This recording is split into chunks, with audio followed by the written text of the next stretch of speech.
Guys, welcome back to today's video. Today is Wednesday, September 24th, 2025, and today we are going to be talking about Arizona's 7th Congressional District, a special election last evening where now Congresswoman-elect Adelita Grijalva, a Democrat in this district, won by a massive amount in the AZ 7 district that was on nobody's radar up until last evening once the results started pouring in. Now, Arizona's 7th district is a safe Democratic district that voted for Kamala Harris in the last election by 22 points over Donald Trump in a state that voted ultimately for the president by a margin of roughly 6 points on the statewide scale. But what is interesting and notable about this performance last evening is that it wasn't even a slight overperformance for the Democratic Party, but rather a massive one at that. And Arizona's 7th district is a district that has a huge minority population, a huge Hispanic American population, talking about huge subsections of the Democratic Party that used to give Democrats reliance, on different voting bases to win elections, to win states like Arizona that turned away from them in the 2024 cycle. And what we found out last night was that the special elections that we see improvements for the Democratic Party are not just contained to states like Florida and Iowa and other states where we've seen it happen. It is happening all across the country. And since then, we saw a massive shift in Virginia, a shift 15 to 20 points to the left in their election in Virginia's, I believe, 11th district up near Northern Virginia. It was a pretty notable one.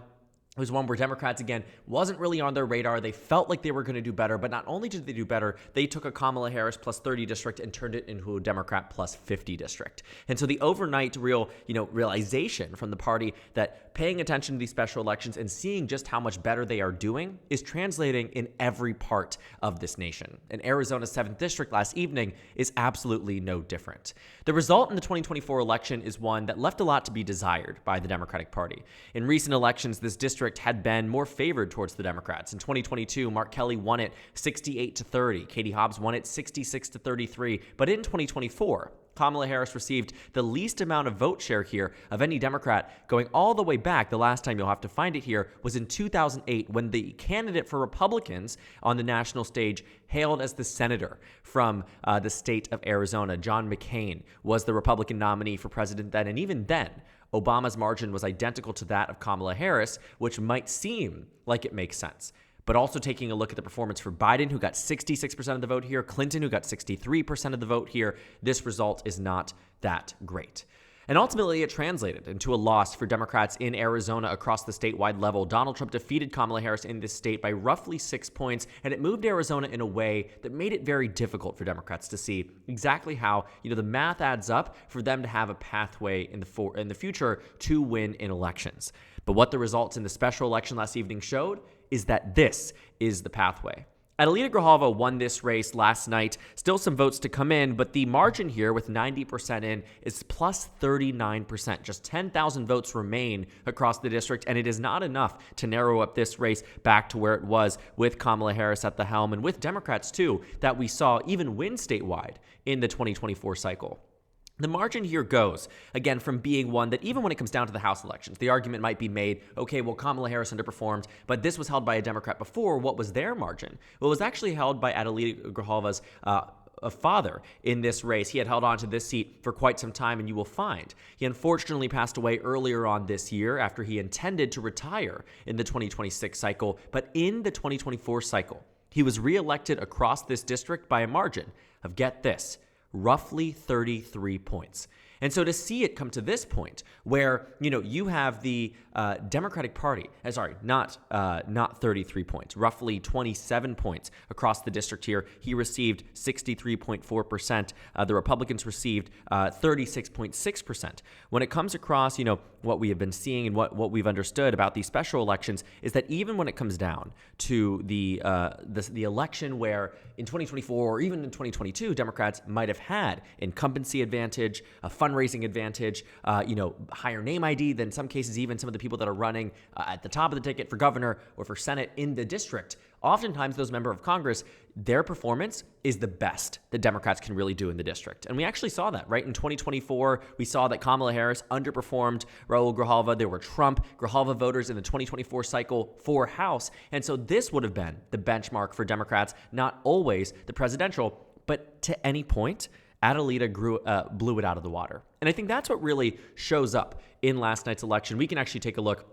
Brand new tool that we haven't been using much, by the way, votehub.com. Highly encourage that you get out there and check out their data because it is truly fascinating. There's so much you can really unpack here. But what I've decided to do is map the back and forth between what the map looked like on a precinct level in this district for Kamala Harris and Donald Trump and what it looked like for Adelita Grijalva and the Republican in this race. And what you might notice is that there is a lot more red in some of these areas, especially the suburbs of Phoenix and areas around Tucson, where you are finding that just on the special election basis, this map gets significantly more covered in blue. A lot of these red outskirts, a lot of these areas where you find the Republicans are relying on for their 38% on the presidential level has now narrowed down.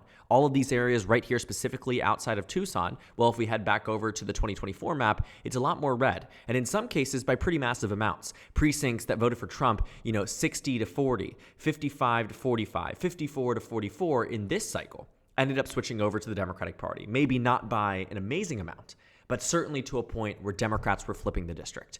And so that's where, not flipping the district, but flipping the precinct. And so thinking about, what this would look like on a statewide level, again, we talk a lot about these special elections in Virginia. That 15-point swing would undoubtedly have given Kamala Harris an even more solid victory. But Arizona was one that was very difficult for Democrats to win in 2024, and it was the worst swing state on performance for Kamala Harris and the Democrats at large.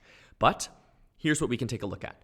Based off the swing that we saw in Arizona 7th, if we were to apply that to the rest of the state would go from being Trump plus 5.5 to being Harris plus 2.5, meaning that you would have seen the state swing by an 8-point margin in favor of the Democratic Party as what we have seen in this district. And honestly speaking, if we were to see the shifts that we saw amongst the different demographic groups in this county, majority Hispanic precincts going from being Trump to Grijalva doesn't just happen by accident. And what it suspects is that across the state, we would see a near universal shift to a point that it is possible that maybe that Harris plus 2.5% estimation is underestimating what the support would look like. Because we can actually take a look at what we saw in the 2024 cycle when Democrats did win this state, not necessarily the House of Representatives election, but taking a look at what that Senate result looked like for Ruben Gallego in this race. He won this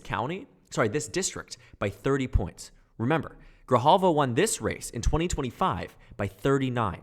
That is a 9-point improvement. And what did Gallego win by in 2024? None other than roughly a 2.3% margin. A 2.5% margin, rather. And so this really put the Democrats in a great position in the Senate race, a bad position in the House, but even in this district, where Democrats are outpacing a strong performance in 2024. Gallego outpaced Kamala Harris in the state by nearly 8 points. It took that district to only swing, not by the margin that it did, of going, 60 to that. It swung by a margin of on the net. Kamala Harris, she won the district by 22. Gallego won it by 30. That's an 8-point improvement. Shifted up even 9% more. Democrats are winning this state probably by 4 or 5 points.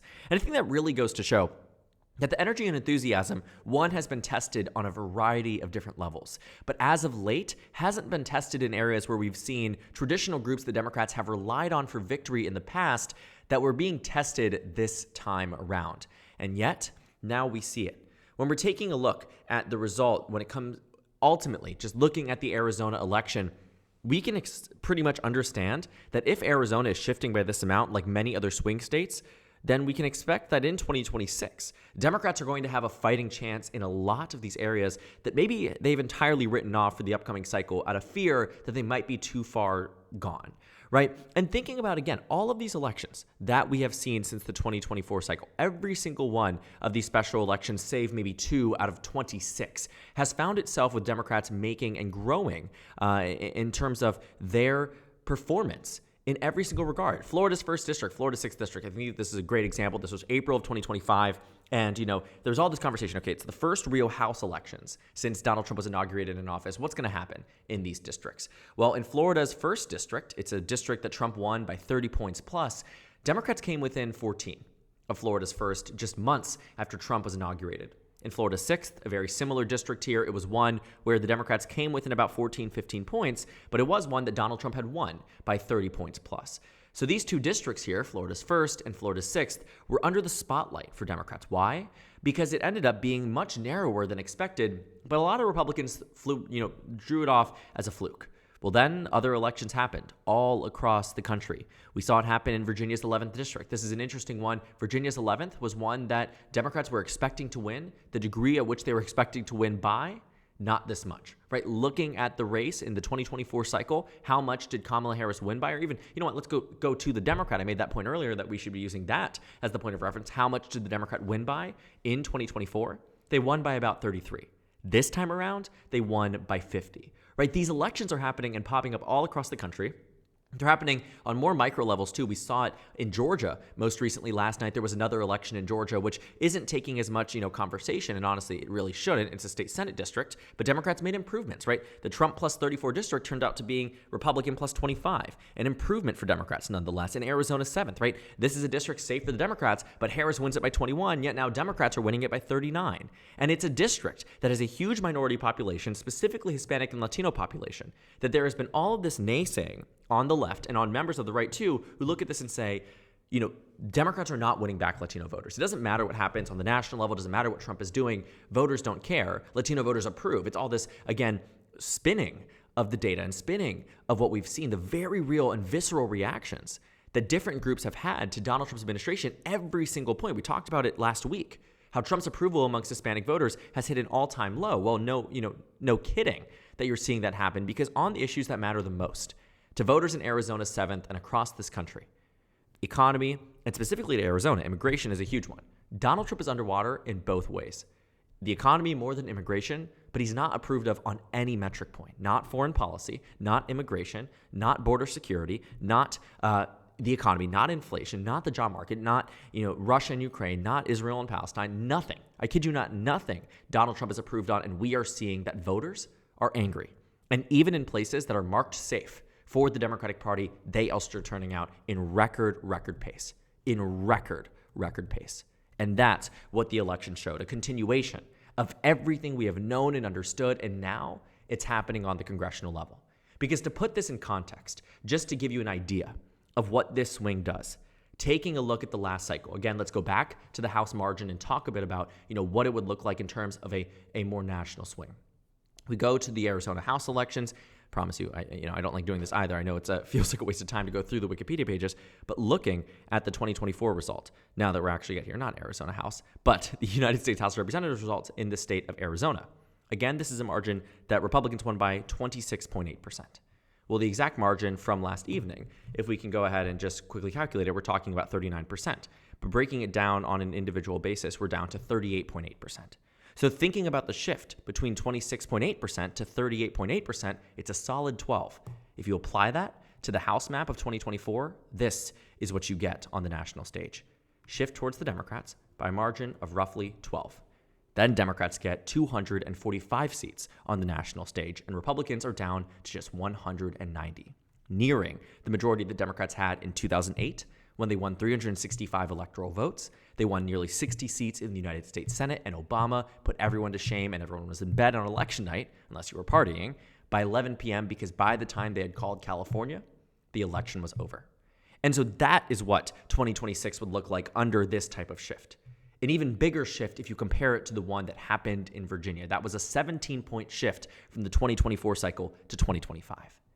Republicans should absolutely be worried, because it isn't just Northern Virginia that we're seeing the shift happen in. It's not just Florida where we're seeing the shift happen in. It's happening in a border state, in a swing state, in a district that Democrats should have underperformed. And thinking about the performance now, it only adds to the average that is growing and growing and growing for Democrats, which is an on-average improvement of 13% nationwide across all of their special elections, including the ones that they see underperformances in. An average of a gain of 13 points that I can guarantee you after last night, it's only going to go up.